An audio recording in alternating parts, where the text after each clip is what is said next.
तो hello guys, आज मैं आपको बताने वाला हूँ क्या NEET importants chapters in physics. Sir ये क्या है? देखो, आपको मालूम है कि नीट आने वाला है और शायद 12 सितंबर को क्या आपका नीट है। तो बहुत सारे बच्चे तो मतलब पूरी पढ़ाई कर लिए होंगे, लेकिन बहुत सारे ऐसे होंगे जो अभी भी क्या कर देंगे, पढ़ रहे होंगे और दबा के पढ़ रहे होंगे। तो नीट का exam one of the toughest exam है मेडिकल के अंदर। आपको मालूम है मेडिकल के लिए सबसे टफ एग्ज़ाम क्या है? नीट है। तो देखो, मेरे को मालूम है कि मैं आपको कुछ स्ट्रेटजी बताने वाला नहीं, कुछ चीज़ें बताने वाला हूँ जो आपकी काम की है, जो आपकी काम की है। अब बहुत सारे बच्चे ऐसे होंगे जो जानते ही नहीं होंगे नीट क्या है, जेई क्या है।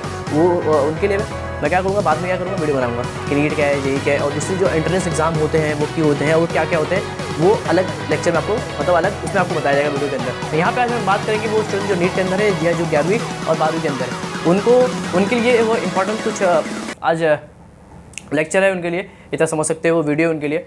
देखो, लिखा है कि NEET important questions in physics. आपको मालूम है फिजिक्स नीट के अंदर सबसे टफ होता है, फिर केमिस्ट्री, फिर सबसे इजी क्या होता है, बायो होता है।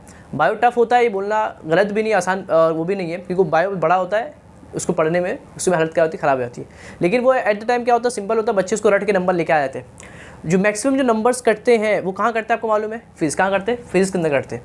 मैक्सिमम जो बच्चों का नंबर गिरता है नीट के अंदर, वो गिरता है बिकॉज ऑफ फिजिक्स के अंदर। फिजिक्स में उनके अच्छी जो कमांड नहीं होती है। तो आज मैं आपको बताऊंगा NEET important chapter in physics. मतलब आप इस चैप्टर को अगर आप फिजिक्स के अंदर कर लोगे तो आपके अच्छे नंबर आ जाएंगे, आपके अच्छे नंबर्स आ जाएंगे अगर आप इन चैप्टर करते हैं। 11th 12th का पूरा सिलेबस मिला के किसके अंदर आता है? नीट के अंदर आता है। 11th plus 12th plus extra चीज़ें पढ़नी होती है। आपको मालूम है एक्स्ट्रा चीज़ें पढ़नी होती है, एनसीईआरटी पढ़नी होती है और बहुत सारे बुक लगाने होते हैं, बहुत सारे एक्स्ट्रा चीज़ें पढ़नी होती है, बहुत सारी एक्स्ट्रा कंसेप्ट को पढ़ाना पड़ता है जो यहाँ पर नहीं होता। उसको बोलते हैं एंट्रेंस के कंसेप्ट पढ़ना पड़ता है, तब जाके आपका क्या होता है, नंबर आता है किसके अंदर? नीट के अंदर।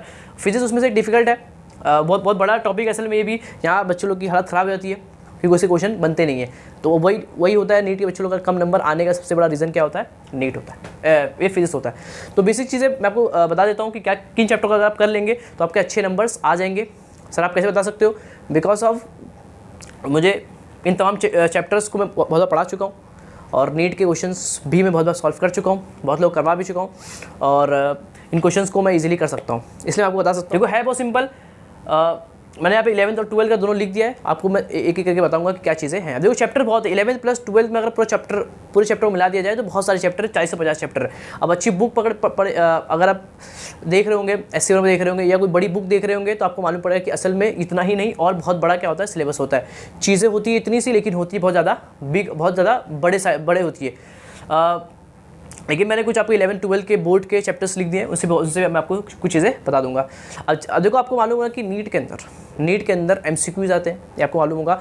और MCQ भी कैसे आएंगे? Formula based. कैसे आएंगे? फॉर्मूला बेस्ड आते हैं। मैक्सिमम जो नीट के अंदर क्वेश्चंस आते हैं वो कैसे आते हैं? फॉर्मूला बेस्ड आते हैं। कोई ज़्यादा दिमाग मारी करने की ज़रूरत नहीं है। 45 क्वेश्चंस में थे, 45 फिजिक्स के क्वेश्चन में से मैक्सिमम क्वेश्चन बोल सकते हैं कि 30 तक क्वेश्चन जो कैसे होते हैं, सिंपली फॉर्मूला बेस्ड होते हैं। लेकिन आपको फॉर्मूला कंसेप्ट चीज़ें आपको आनी चाहिए, आपको ज़्यादा दिमाग नहीं लगाना है, इसलिए आपको GA और दूसरे एग्जाम में लगाना होता है। आपको यहाँ पे क्या करना है, सिंपली कुछ ही दिमाग लगाना है। फॉर्मूले को आपको समझा होना चाहिए, फॉर्मूला आपको याद तो होना ही चाहिए। फॉर्मूला अगर आपको याद नहीं है तो नीट आपको नहीं निकलने वाला है। आपको याद रखना है, आपको जितना तो चीज़ें याद होगी, फॉर्मूले उनके कंसेप्ट याद होंगे, ज़्यादा दिमाग नहीं लगाना होता है। नीट के अंदर सिर्फ फॉर्मूला पकड़ने आना चाहिए। फॉर्मूला अगर पकड़ में आ गया तो न्यूमेरिकल्स तो ऐसे क्या हो जाएंगे, हिल जाएंगे। लेकिन आपको पकड़ना क्या होगा, फॉर्मूला आपको याद होना चाहिए। लेकिन है बहुत सारे फॉर्मूले, तो अभी आपको करना क्या है? अभी आपको ज़्यादा कंसेप्ट पढ़ना नहीं है। आपको क्या करना है, अभी कुछ दिन बाकी है। आपको करना क्या है, फास्ट रिवाइज करना है। किसके? Only for what? फॉर्मूलेस की।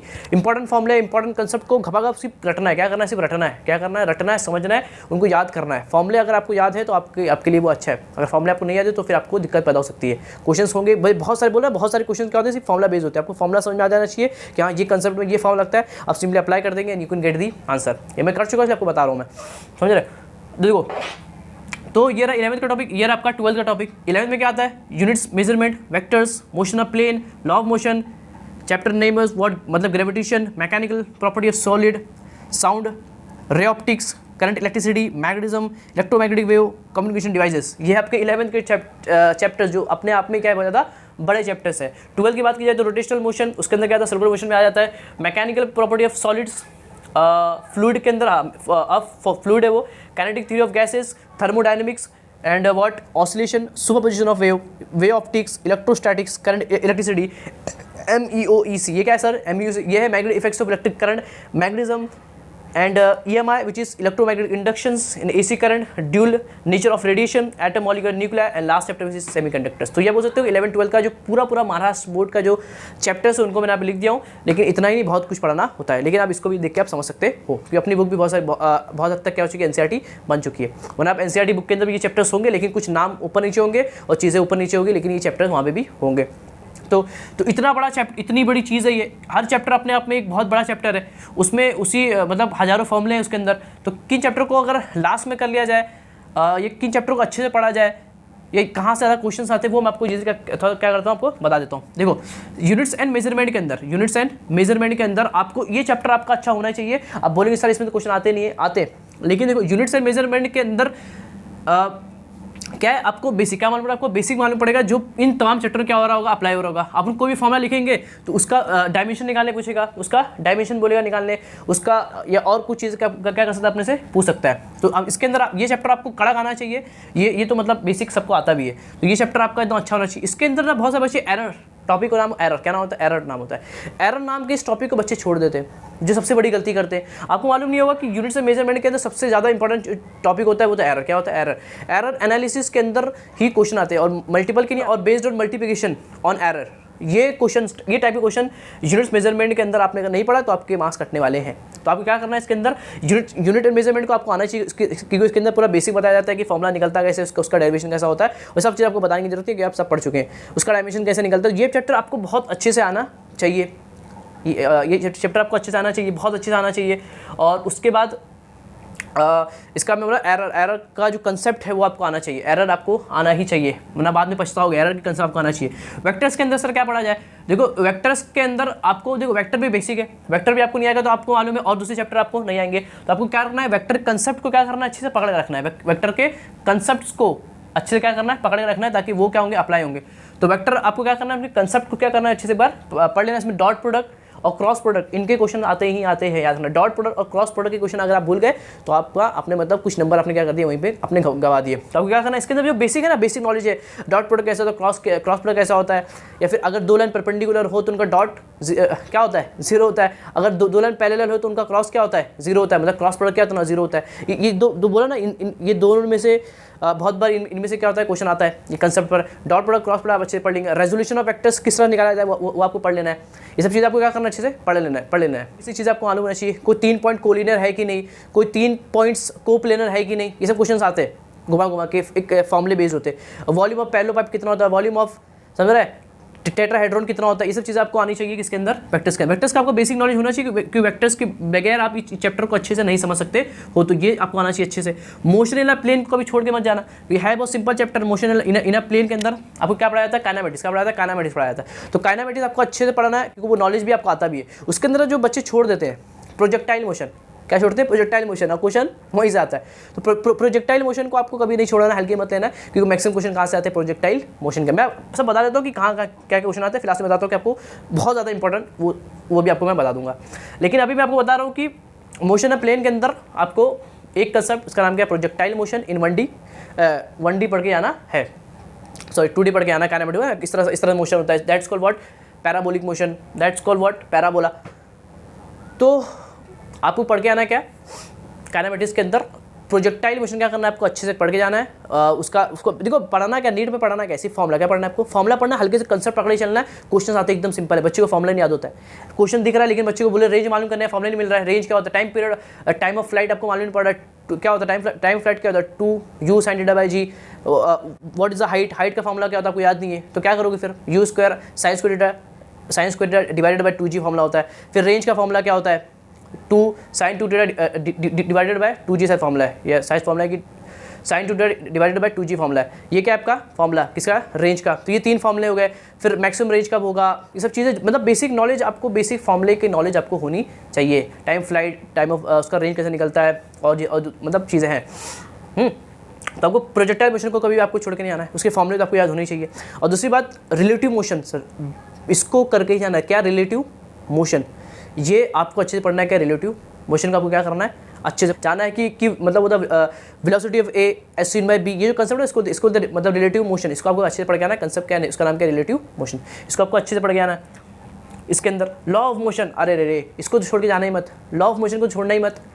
एक क्वेश्चन आता है पुल्ली वाला क्वेश्चन, समझ के चलना। 3 लॉ पढ़ के आना, first law second law third law पढ़ के जाना, first law second law third law पढ़ के ही जाना। Second law net force is m a father is equal to माँ वाला कंसेप्ट, इसको पढ़ के ही जाना है आपको, समझा। तो 3 लॉ जो है उनको अच्छे से पढ़ के जाना है, इस पर से क्वेश्चन आएंगे कि इसी पर पुल्ली वाले क्वेश्चन, ये सब क्वेश्चन आपको नीट के अंदर देखने ही मिलेंगे। लॉ ऑफ मोशन को आपको अच्छे से पढ़ के जाना है, क्योंकि ये और सब चैप्टर से भी क्या है बहुत ज़्यादा रिलेट करता है। तो आपको लॉ ऑफ मोशन तो आपको अच्छे से आना चाहिए, समझ गए। ग्रेविटेशन, अब देखो ग्रेविटेशन क्यों इंपॉर्टेंट है। अगर आप ग्रेविटेशन चैप्टर देखो ईजी है, 10th में भी था तो आपको 11th में भी कोई दिक्कत नहीं हुई होगी। आपको उसके अंदर फॉर्मुले बहुत सारे थे। ग्रेविटेशन चैप्टर के अंदर क्या होता है, सिर्फ फॉर्मुले भरे हुए। बच्चे को फॉर्मुले नहीं आ रहा है, चैप्टर में क्या लगाना है, फॉर्मुला क्वेश्चन देख रहा है, उसको फॉर्मुले नहीं याद आ रहा है। What is the escape velocity, what is the critical velocity, ये सब चीज़ें समझ में नहीं आ रही है, तो बच्चा क्या परेशान हो जाएगा। एच हाइट के ऊपर वैल्यू ऑफ जी कितनी होती है, डेप्थ पर वैल्यू ऑफ जी कितनी होती है, सरफेस पे कितनी होती है, मैक्सिमम कब होती है, क्या क्या फंडा होता है, सब बच्चे को भूल जाता है। बच्चा भूल जाता है कि चीज़ें क्या होती है, बच्चे को फॉर्मुला ही नहीं याद हो रहा है। तो ग्रेविटेशन का सबसे बड़ा मसला क्या है, बच्चे को फॉर्मुला नहीं याद होता है। तो फॉर्मुले ग्रेविटेशन के आपको याद होनी चाहिए, क्योंकि ग्रेविटेशन के बहुत सारे कंसेप्ट मैच करते हैं 12 के अंदर इलेक्ट्रोस्टैटिक्स के अंदर। The gravitation chapter which is nothing but which is 90% same as electrostatics. Electrostatic के अंदर चार्ज आता है, आपको बताने की जरूरत नहीं, आप नीट के स्टूडेंट हो। इलेक्ट्रोस्टैटिक्स के अंदर चार्ज आता है और यहाँ पे क्या आता है, मास आता है। फर्क सब इतना ही है, और एक आध कुछ चीज़ें कंसेप्ट क्या है दोनों का फर्क है, वरना मैक्सिमम क्या है सेम। मतलब अगर आप ग्रेविटेशन को अच्छे से पढ़ोगे, उसके फॉर्मुले को अच्छे से पढ़ोगे, तो आप इलेक्ट्रोस्टैटिक्स के अंदर उसको आप क्या अप्लाई कर सकते हो। और अगर आप इलेक्ट्रोस्टैटिक अच्छे से पढ़ लेंगे तो आपका मैग्नेटिक इफेक्ट्स ऑफ इलेक्ट्रिक थोड़ा क्या हो जाएगा, थोड़ा सा अच्छा हो जाएगा। तो आपको पढ़ना क्या है, ग्रेविटेशन के फॉर्मुले आपको पढ़ के जाना है, इसमें से एक क्वेश्चन आएगा। ग्रेविटेशन में फॉर्मुले बेस्ड एक क्वेश्चन आता ही आता है, बच्चा पता नहीं क्यों छोड़ के जाता है। तो क्या करना है आपको, ग्रेविटेशन के फॉर्मुलेज आपको क्या करना, पढ़ के जाना है। उसके बाद क्या देखो, मैकेनिकल प्रॉपर्टी ऑफ सॉलिड, अरे बहुत सिंपल चैप्टर है यार, क्या इसको पढ़ना है, क्या इसके 3 फॉर्मुले पढ़ के जाओ। 3 फॉर्मुले, Young modulus, bulk modulus and modulus of rigidity, ये 3 का से क्या पढ़ के आना, यंग, बल्क और मॉडुलस ऑफ क्या रिजिडिटी। हाँ, उसको क्या करना है आपको, पढ़ के जाना है। और एनर्जी पर यूनिट वॉल्यूम वाला कंसेप्ट, कि अगर वायर को खींच दिया जाए तो उसके अंदर कितनी एनर्जी स्टोर होती है, energy per unit volume 1/2 stress into strain into volume, ये कंसेप्ट आपको आना चाहिए। 1/2 फोर्स इंटू एक्सटेंशन, तो ये जो कंसेप्ट है एनर्जी वाला, वायर के अंदर कितनी एनर्जी स्टोर होती है, ये क्वेश्चन आता ही आता है, ये आपको याद समझ के रखना है। मतलब ये चैप्टर के अंदर 4-5 ही फॉर्मुले, उसको आपको अच्छे से पढ़ के जाना है। किसके अंदर, इसके अंदर मैकेनिकल प्रॉपर्टी ऑफ सॉलिड के अंदर, इसमें 4-5 फॉर्मुले, यंग मॉडल्स, बल्क मॉडल्स वगैरह चीज़ें, और एनर्जी एक वायर में कितनी स्टोर होती है, और एक क्या है थर्मल वाला ना, कि एक वायर को अगर थर्मल स्ट्रेस ऑन वायर, समझ रहे, तो एक्सटेंशन और वायर, ये सब मतलब जो कंसेप्ट है उसको क्या करना है आपको अच्छे से पढ़ के जाना है। फॉर्मुला बेस्ड क्वेश्चन आएंगे। यंग मॉडुलस, तो यंग, बल्क और ये 3 जो फॉर्मुले हैं, यंग, बल्क, मॉडुलस और मॉडुलस ऑफ रिजिडिटी, ये 3 में से क्वेश्चन आता ही आता है। देखो है बहुत सिंपल है, तुमको फॉर्मुला नहीं आता तो फिर कैसे निकलेगा। फॉर्मुला आपको क्या करना, अच्छे से रट के जाना है क्या फॉर्मुले। तो फॉर्मुले इसकी बहुत सिंपल है, सिर्फ 3-4 फॉर्मुले, इसको अच्छे रट लेना। साउंड एक बार आप नहीं पढ़ोगे तो चलेगा, साउंड में ज़्यादा क्वेश्चन आते नहीं है, साउंड के ज़्यादा क्वेश्चन आते नहीं है। साउंड बहुत लेंथी चैप्टर भी है, उसमें से ज़्यादा कुछ क्वेश्चन आता नहीं है। साउंड के आप सिर्फ एक फॉर्मुला पढ़ सकते हो, v = √e/ρ और v = √γ/RT/m। तो एक आध फॉर्मुले का आप सिंपली पढ़ सकते हो इसके अंदर, साउंड के अंदर आप चाहो छोड़ भी सकते हो। साउंड चैप्टर में बोलूँगा आप छोड़ दो तो भी कोई तकलीफ नहीं है, कि क्वेश्चन यहाँ से ज़्यादा आते नहीं है। आपको सिर्फ एक आध फॉर्मुले अगर याद हो तो, कि लैप्लास लॉ क्या था, न्यूटन्स ने क्या दिया था, न्यूटन्स के अंदर उसके अंदर क्या करेक्शन था, लैप्लास ने गामा लेके आ गया था तो उसकी स्पीड बन गई थी √γ/RT/m। वो सब चीज़ आप थोड़ा सा क्या कर सकते हो, पकड़ सकते हो, पढ़ सकते हो। रे ऑप्टिक्स, अरे भैया ना छोड़ना, रे ऑप्टिक्स से क्वेश्चन आता ही आता है। कहाँ से, रे ऑप्टिक्स से। तो रे ऑप्टिक्स के क्वेश्चन आपको करके जाना है, पूरा रे ऑप्टिक्स अच्छे से घस दो एकदम, यहाँ से क्वेश्चन आना ही आना है। रे ऑप्टिक्स से 2 क्वेश्चन आता है, कितना आता है, 2 क्वेश्चन आता है, मानोगे नहीं, मैंने भी जानता हूँ। रे ऑप्टिक्स से 2 क्वेश्चन आता है, इसलिए आपको रे ऑप्टिक्स क्या करना, अच्छे से पढ़ के जाना है, वरना बाद में बोलोगे नहीं पढ़ेगा। Ray optics one of the most important chapter है, किसी चैप्टर से इसका कोई कनेक्शन नहीं, इसलिए अपने अंदर का एक अलग चैप्टर है। आपको रे ऑप्टिक्स को अच्छे से पढ़ के जाना है, पूरा अच्छे से रे ऑप्टिक्स को अच्छे से पूरा पढ़ के जाने का है। माइक्रोस्कोप तक लेके तमाम चीज़ें, सब सिर्फ फॉर्मुला बेस्ड क्वेश्चन आएगा, घपाघप खत्म कर देना। लेंस का फॉर्मुला क्या है, इसका फॉर्मुला क्या है, उसका फॉर्मुला क्या है, क्या क्या चीज़ें होती है, सब आपको क्या करना, अच्छे से पढ़ के जाना है। तो रे ऑप्टिक्स बहुत इंपॉर्टेंट चैप्टर है, आपको क्या करना है, इसको अच्छे से कवर करना है। ये बहुत अच्छा चैप्टर है। करंट इलेक्ट्रिसिटी, मैग्नेटिज्म, ये 2 चैप्टर आपको मालूम है 12 के अंदर भी, करंट इलेक्ट्रिसिटी एंड मैग्नेटिज्म। मतलब आप समझ सकते हो कि कितना ज़्यादा इंपॉर्टेंट चैप्टर है।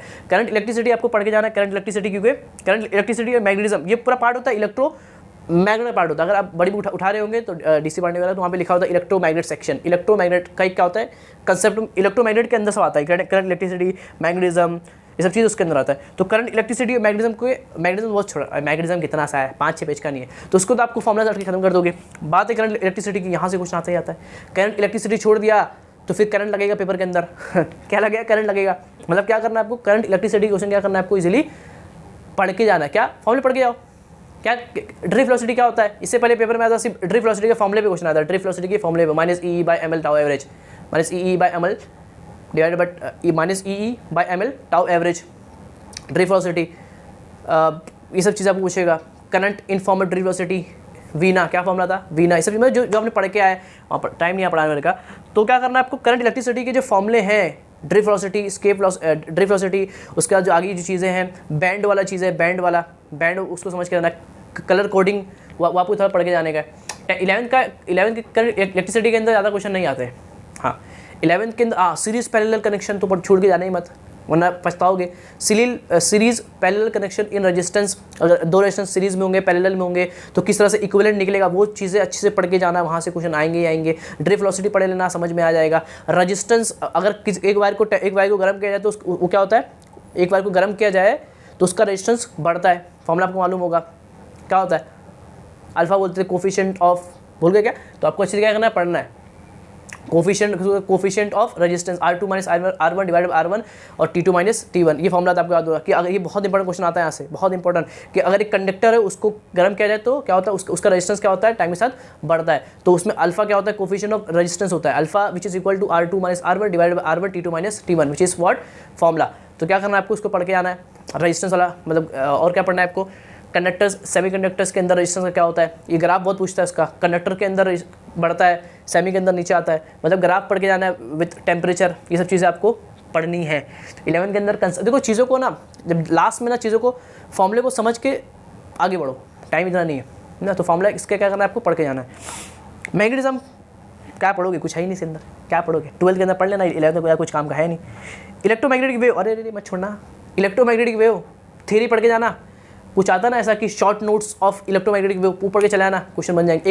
एक आध क्वेश्चन आते हैं किसके, इलेक्ट्रोमैग्नेटिक वेव के, आप पढ़ के जाओगे फिर आपकी हालत खराब हो जाएगी, थ्योरी क्वेश्चन होगा, दिमाग घूमेगा। तो क्या करना है, शॉर्ट नोट्स होते हैं इसके, शॉर्ट नोट्स आते हैं यूट्यूब वगैरह पे, दूसरी जगह अवेलेबल है, short notes on electromagnetic wave पढ़ लेंगे तो आपका चैप्टर क्लियर रहेगा। यहाँ से क्वेश्चन आता है, इसको हल्के मत छोड़ना, बहुत ईजी आता है, थ्योरी क्वेश्चन आता है, बच्चे भूल जाते हैं।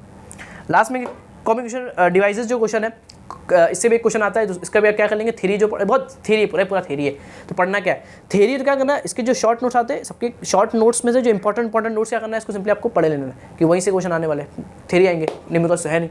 हाँ आ गया 12th का part, rotational motion, mechanical property of solid.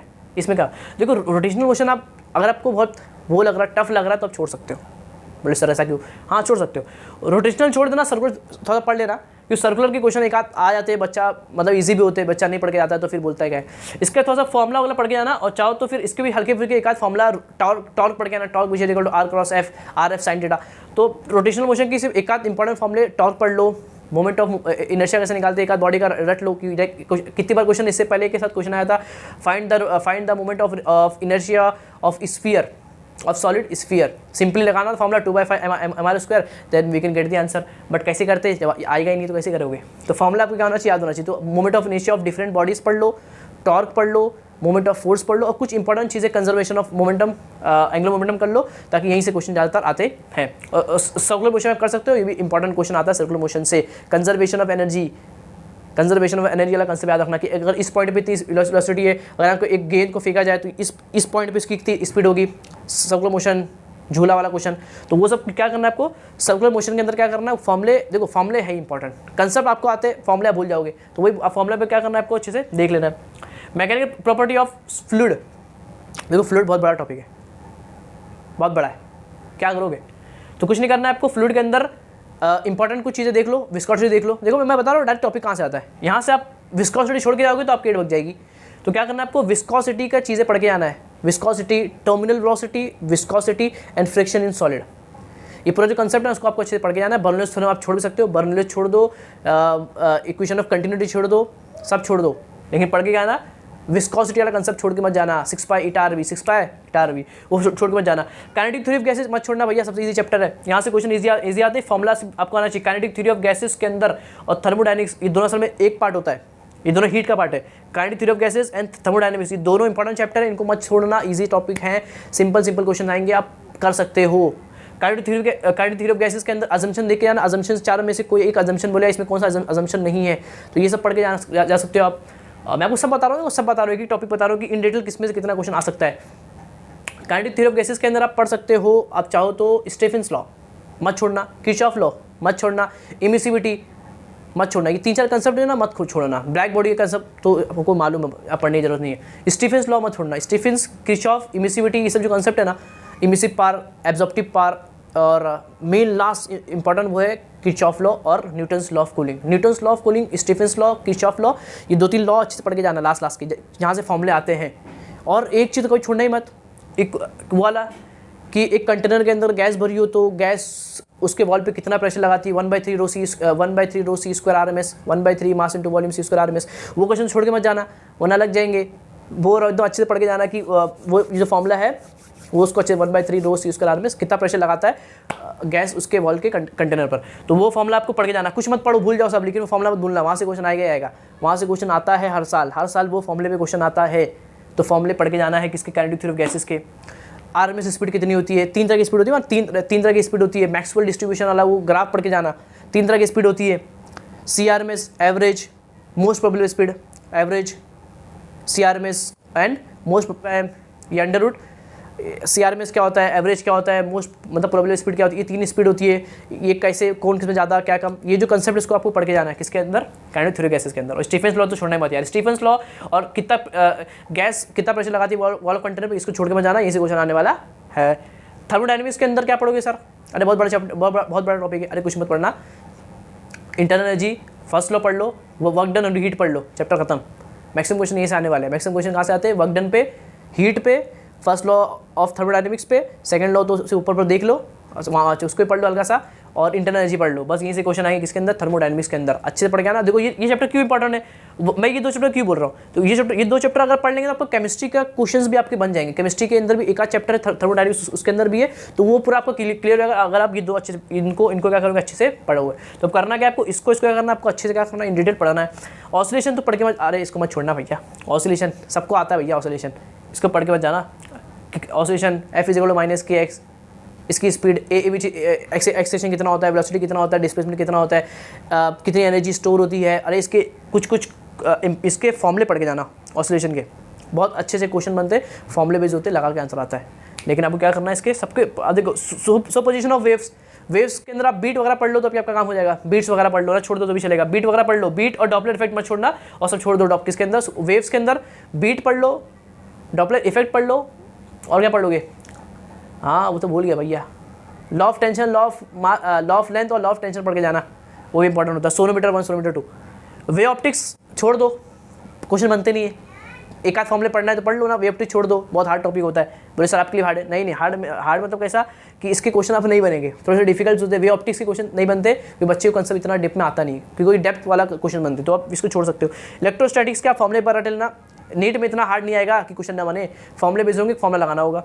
Current electricity वहाँ पढ़ चुके हो, वहाँ भी हल्का, यहाँ ज़्यादा कुछ है नहीं, मीटर ब्रिज है उसको पढ़ लेना, कैल्विन्स मेथड पढ़ लेना। पोटेंशियोमीटर मत छोड़ना, वहाँ फॉर्मूले बेस्ड क्वेश्चन आएंगे। कहाँ से, पोटेंशियोमीटर मत छोड़ना, वहाँ से फॉर्मूले बेस्ड क्या आएंगे, क्वेश्चन आएंगे। Potential drop per unit length विच पोटेंशियल ग्रेडियंट V/L, तो यहाँ के क्वेश्चन मत छोड़ना। कहाँ के, करंट इलेक्ट्रिसिटी के। Magnetic effects of electric current, formula based question सब रट डालो।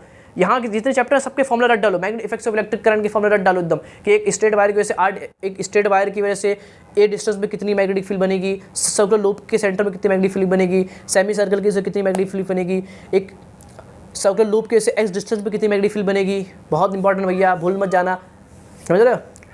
μ0/2 IR² divided by R² plus x² raise to power 3/2, ये सब फॉर्मूले क्या करना है आपको, अच्छे पढ़ के जाना है। किसके अंदर, MEOEC के मतलब magnetic effects of electric current के अंदर। चैप्टर जैसा इतना बड़ा है तो फॉर्मूले इतने भरे उसके अंदर, तो फॉर्मूले क्या करना है आपको रट के जाना है, समझ रहे। कुछ इंपॉर्टेंट फॉर्मूले इसके आपको रट के जाना है।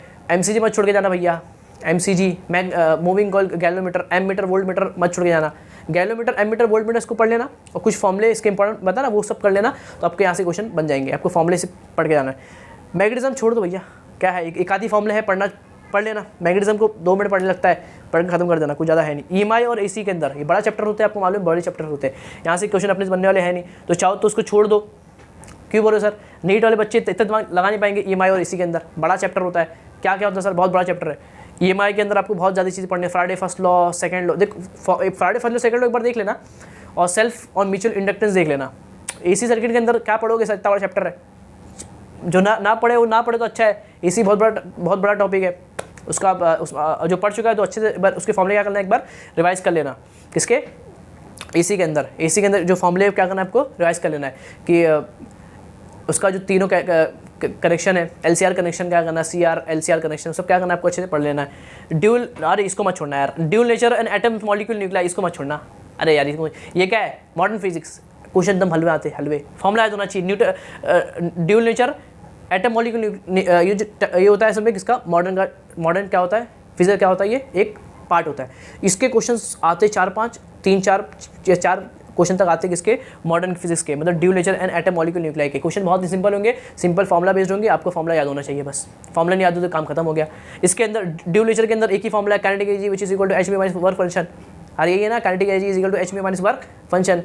वर्क फंक्शन कैसे निकालेंगे, hν0 से निकालेंगे। μ0 क्या होता है, थ्रेशोल्ड फ्रीक्वेंसी होता है, ये सब चीज़ आपको मालूम है। तो ड्यूल नेचर के अंदर वही फॉर्मुला बताया, किसका फॉर्मुला था, आइंस्टाइन। किसका फॉर्मुला था, ये आइंस्टाइन इक्वेशन थी, वो पढ़ के जाना है इसके अंदर। एटम मॉलिक्यूल न्यूक्लियाई के अंदर kinetic energy, potential energy, radius, velocity, ये सब क्या करना है, इसके फॉर्मुले क्या करना है आपको पढ़ के जाना है। Radius 0.53 r square by z, kinetic energy minus 13.6 z square by n square. जितनी भी चीज़ें किसके अंदर, एटम मॉलिक्यूल न्यूक्लियाई के अंदर क्या करना है, इसको अच्छे से पढ़ के जाना है, क्योंकि यहाँ से क्वेश्चन आएंगे और बन भी जाएंगे अगर फॉर्मुले याद होंगे तो। सब तो बताइए सर।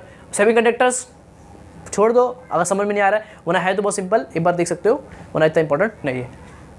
लेकिन क्वेश्चन आते हैं यार, इसको छोड़ना मत, यहाँ से भी बहुत क्वेश्चन आता है, बच्चे यहीं से फंस जाते हैं, सेमीकंडक्टर छोड़ के आते हैं, बोले फालतू चैप्टर है। क्वेश्चन यहाँ से भी आते हैं, कहाँ से, सेमीकंडक्टर से। वो लास्ट का जो ना वो एंड गेट, और गेट, नॉट गेट, यहाँ ये सब चीज़ें क्या करना है, फंसा को उसको एक बार पढ़ के जाना, किसके अंदर, सेमीकंडक्टर के अंदर। तो सर आपने सब तो बता दिया, क्या करें। देखो मैंने सब बताया था कि हर जगह से क्वेश्चन आते हैं। क्वेश्चन कहाँ से आते हैं, हर जगह से आते हैं। तो आप मतलब जो बच्चा पूरा कर रहा है तो ये सब चीज़ें जो इंपॉर्टेंट चीज़ें उसको पढ़ के जाना, फॉर्मूले पढ़ के जाना। कब से बोल रहा हूँ, फॉर्मूले पढ़ के जाना, वरना आपके फिजिक्स क्वेश्चन नहीं बनेंगे। अगर आपको फॉर्मूला भी याद होगा तो क्वेश्चन बना लोगे, याद रखना, फॉर्मूले बने होंगे तो आप क्वेश्चन बना लोगे। तो ये आपको क्या करना है, इसमें से कुछ और इंपॉर्टेंट बता दूँ, कुछ और important chapter, units measurement, vectors, motion of plane, क्योंकि एक बार आप नहीं छोड़ सकते हो, और लॉ ऑफ मोशन, ये चार तो करना ही है। इसको कर रहे होंगे तो आपका इलेक्ट्रोस्टैटिक अच्छा होगा। मैं तो बोलूँगा इसको कर लो, इसमें कुछ पढ़ना नहीं है। साउंड छोड़ दो, ऑप्टिक्स मत छोड़ना, करंट, इलेक्ट्रिसिटी, मैग्नेटिज्म, यहाँ पे भी तो उसको करना है आपको। EMI उसको क्या देखना है, एक बार इसके शॉर्ट नोट्स देख लेना, क्या करना है, शॉर्ट नोट्स क्या करना है इसके देख लेना है। रोटेशन में तो छोड़ दो, मैकेनिकल प्रॉपर्टी फ्लूइड, इसके कुछ फॉर्मूले रट लो, छोड़ना है छोड़ दो, वरना इसके मेन जो विस्कोसिटी वाला कंसेप्ट है वो सब पढ़ के जाना। काइनेटिक थ्योरी ऑफ, इसको मत छोड़ना, क्वेश्चन अच्छे आसान आते हैं। ऑसिलेशन के क्वेश्चन फॉर्मूले पे जाते हैं। वेव्स को छोड़ना है छोड़ दो, लास्ट में कुछ पढ़ लेना, सोलोमीटर 1, 2 ये सब पढ़ लेना। वे ऑप्टिक्स छोड़ दो अगर समझ में नहीं आ रहा तो, देखो पता ना क्या छोड़ लो। इलेक्ट्रोस्टैटिक, अब ग्रेविटेशन पढ़ोगे तो आपका इलेक्ट्रोस्टैटिक के फॉर्मूले आपको याद हो जाएंगे। करंट, इलेक्ट्रिसिटी मत छोड़ना भैया, इजी है। Magnetic effects of electric current मत छोड़ना, मैग्नेटिज्म तो समझ गए पे। EMI AC आप छोड़ सकते हो कुछ चीज़ें पढ़ के। ड्यूल नेचर और इसको मत छोड़ना, सेमी को एक बार पढ़ लेना अगर आप इतना कर लेते हो। अब इसमें है कि इंपॉर्टेंट टॉपिक भी मैं बताया नहीं, मैं बता दिया ऊपर से। अगर आप इतना भी कर लेते हो, चीज़ों को फॉर्मूले को अच्छे से पकड़ के जाते हो, पढ़ के जाते हो, तो आपके देखो टिप्स मैंने आपको दे दिया हूँ। 45 में से आपके 30 के ऊपर तक के क्वेश्चन बन जाएंगे। 45 में से आपके 30 से ऊपर तक के क्वेश्चन आपके बन जाएंगे। 30 से ऊपर तक या 30 तक क्वेश्चन आपके बन जाएंगे। तो बहुत बड़ी बात होती है कि 30 क्वेश्चन बना लेना नीट के अंदर, किसके, फिजिक्स के। क्वेश्चन है सब सिंपल। देखो 45 में से कुछ ही क्वेश्चन डिफिकल्ट होंगे, वो आपको बताऊंगा आगे किस तरह आपको सॉल्व करना है पेपर। या आज यहाँ तक ये काफ़ी है, आप इनको सॉल्व करेंगे। आपको डाउट हो क्या करेंगे कमेंट करेंगे, मैं आपको बता दूंगा। तो अच्छे से पढ़ाई करिए। अब पेपर है आपके नज़दीक, मतलब कुछ दिनों में आपका पेपर है, तो कुछ आपको डाउट है तो क्या करेंगे, कमेंट करेंगे। कुछ पूछना चाहे तो आप मुझसे पूछ सकते हो। तो आज से तो काफ़ी है, मैं मिलता हूँ उसके नेक्स्ट लेक्चर के अंदर।